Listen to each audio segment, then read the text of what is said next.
Coming up, I find a major leak. However, before we jump ahead, I firstly decide to do some servicing of the engine. So let's see how that goes first.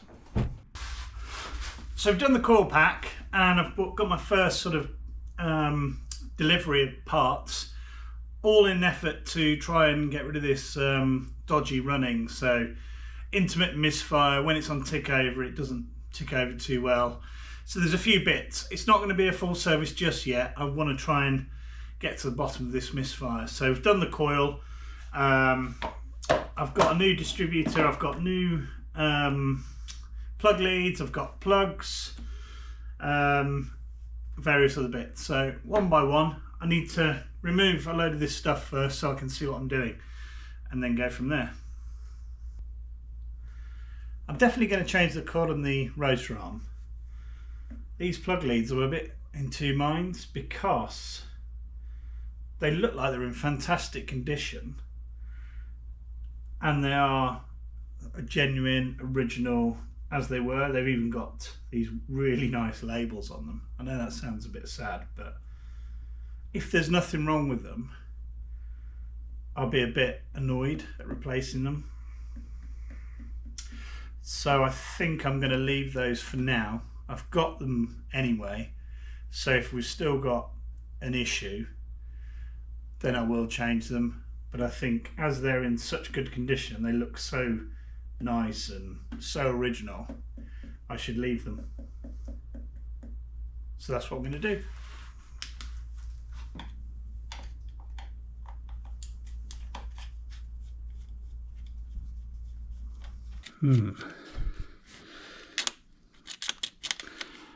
This one here is not tightening up.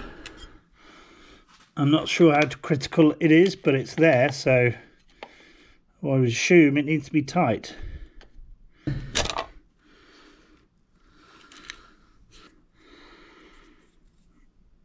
You can see that the new one, it's got a much sharper and bigger edge, so I assume that will make better contact.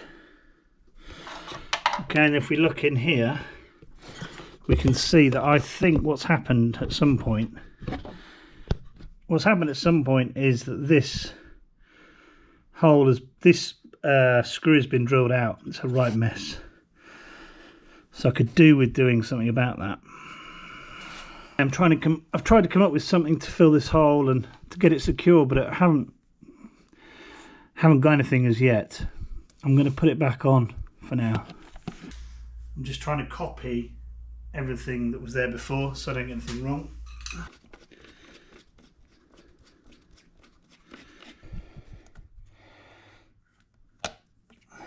Thankfully, as the labelling's so good, it's actually not much of a job at all. I can get through this quite quickly.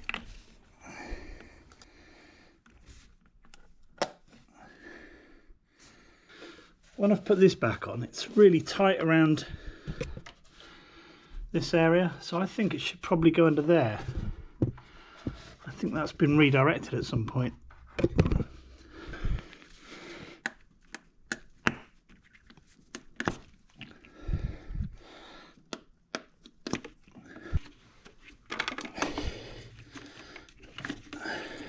That's better. Yeah, definitely. There we are. Solid.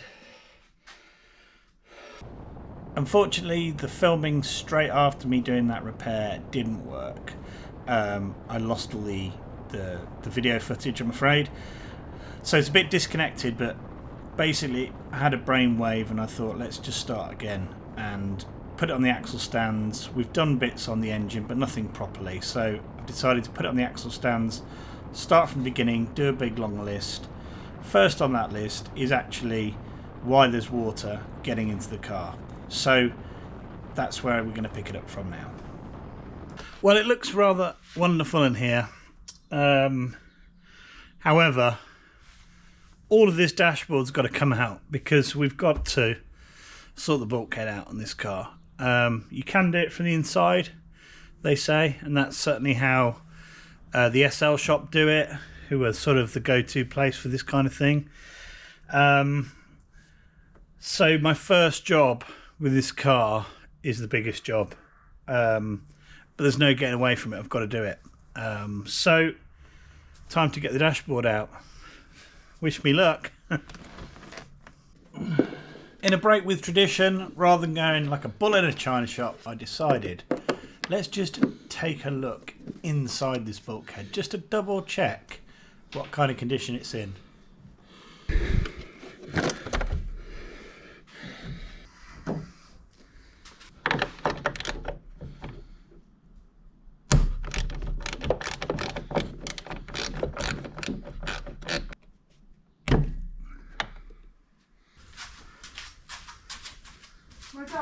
Yeah.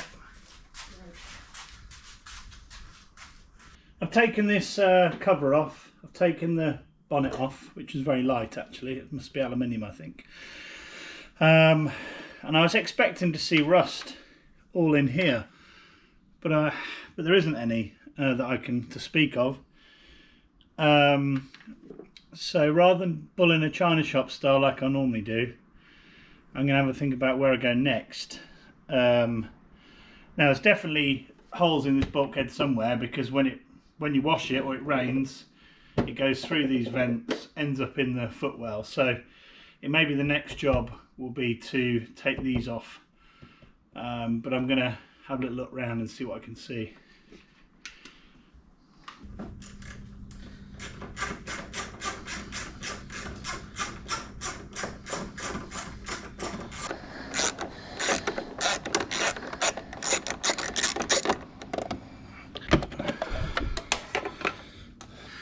So what we got? Oh, this is really looking good.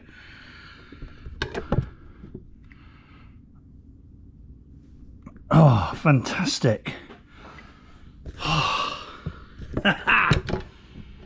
Big smile on my face, because there is no rust in that middle part. So it must be to do with the outside areas. So that's the next area to investigate. I'm so glad I haven't taken the dashboard out yet, because you never know, we might not need to.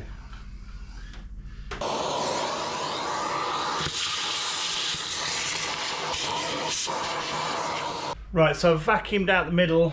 It really does look sound. There's a tiny bit of surface rust, but nothing major. So that's easy to deal with. So there must be holes under here. There's a cavity in this area here. And I can't look into that without cutting a hole in here, which I'm not going to do yet. Next job is really to get this vent off here and then try and look inside there and see if we can see where the holes are.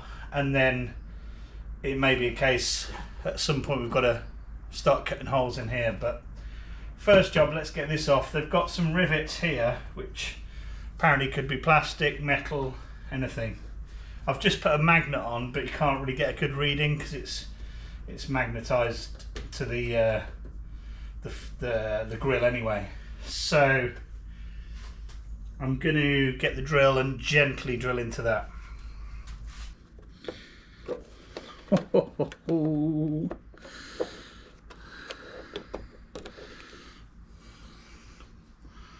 Plastic. Hallelujah.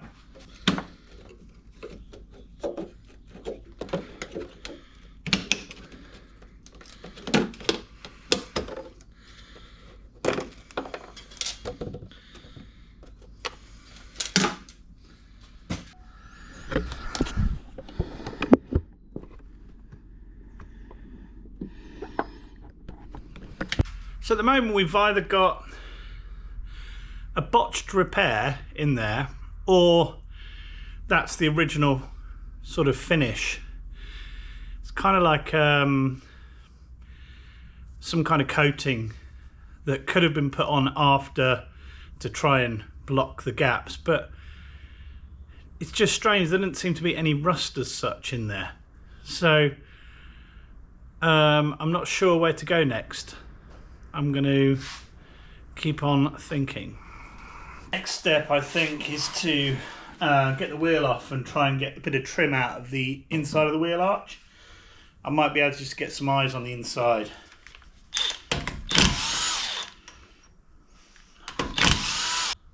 Well, it looks really nice under here, to be fair. I mean, there's a lot of oil, but that means there's no rust.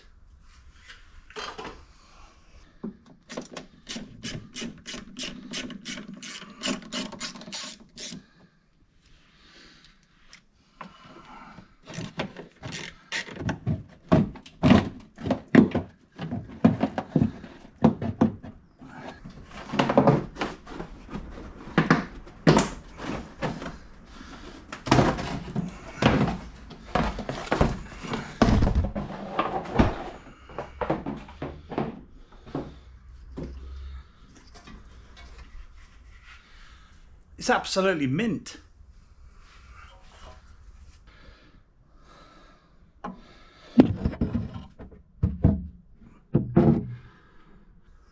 There is not one, visually I cannot see any rust at all, not even surface rust. It's a real mystery.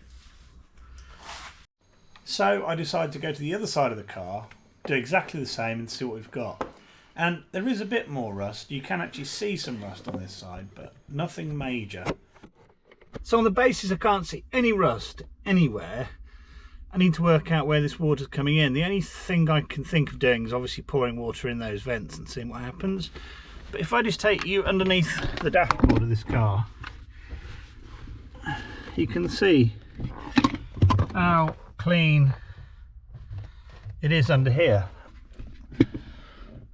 Everything looks absolutely spot on.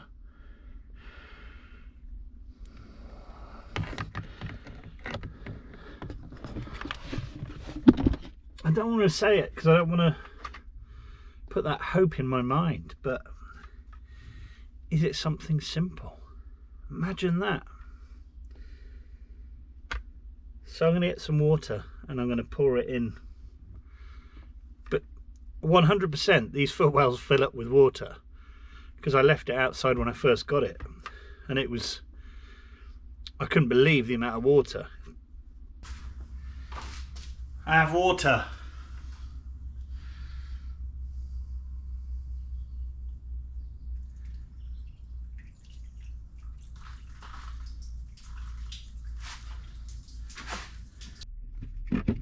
Now I can see just here there's a goblet of water just there, so let me do that again.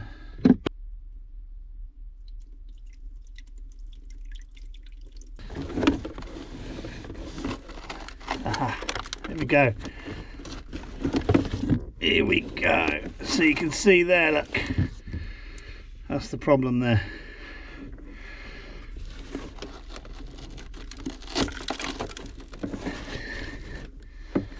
There is the hole.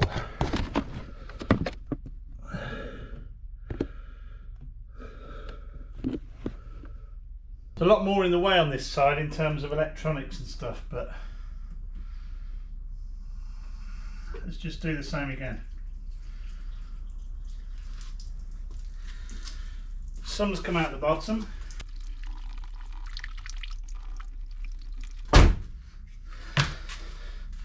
On this side there is tons of electronics, relays, all sorts down the sort of footwell, and there's water pouring in on this side. Yeah, that side we can definitely see the rust. This side I can't see the rust yet, so I'm gonna have to start trying to pull that wiring away from the side and then see if I can get to the rust spot, or at least where the water's coming in, and we can go from there. What follows is a load of undoing of bolts, a load of undoing of screws, a lot of effing and jeffing, as I used to say, to get some of the interior out, to get some eyes on the problem.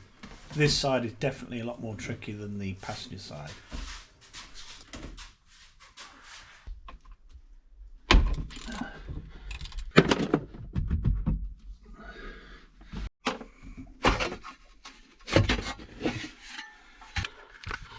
You can see here these are rusty down the bottom. Middle ones are fine because the water is coming down, then into here, and then down into there. So I think we need to try and perhaps undo all that so we can lift it out. So I think if we undo this, we can perhaps pull the whole unit away and see where we're at.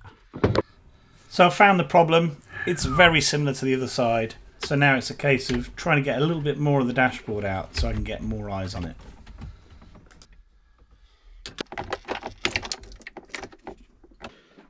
Right, dashboard is out. The clock doesn't work anyway, and apparently it's quite a simple fix once you separate all this, so at least I can do more than one thing without. So I found the rust on both sides now, which is great, and it is fairly small by the looks of it, but to get to it is the problem. I've got rust all down my chest from lying underneath. Right, so but to get to that rust is the challenge at the moment. So I'm going to try and just confirm where the rust pops out. I can see it underneath. Where does it pop out above? If I can establish that, then I think I can come up with a plan of the best way to get to it. I'm going to start with the passenger side because there's a lot less cabling this side. The driver's side looks complex because there's so many fuses and cables. It's pretty much every cable in the car goes back to that fuse box. So it's really a nightmare, that side. So I'm going to start with this side, see if I can sort of get anywhere with it, work out exactly where the hole is and go from there. It's a long-winded way of saying I need to find the hole.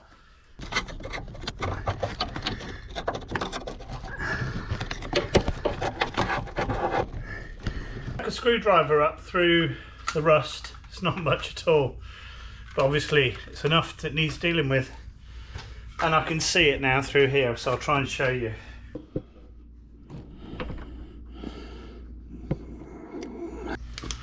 We're going to try and get into that cavity there and repair it. That's the challenge, and that's probably where I'll need some advice. So I've run out of time this week. I'm pretty pleased with what I've done so far, actually, because this car's definitely a lot more of the investigation side before I actually do anything, and I think I'm learning that as I go along with these cars, is that just take your time, do it properly, do it once. So as I saw in the beginning of the video, I've done bits and bobs on the engine, but I've done nothing sort of complete. So that's why I've started from the, drawing board, if you like, on this one. And let's start with the rust, let's start with the difficult bit, let's move our way forward through the engine, etc. And yes, the bits I've done are fine, but I need to, just make sure they're perfect. I think probably the next stage will be taking the wings off so I can get into this area here. I'm away next week, so no video, but after that, hopefully I'll be able to catch up with this, and I've also got the Porsche back now, so I can update that and tell you how we get on with that. So thanks for watching. Please subscribe, comment. Any help would be appreciated. So thanks very much.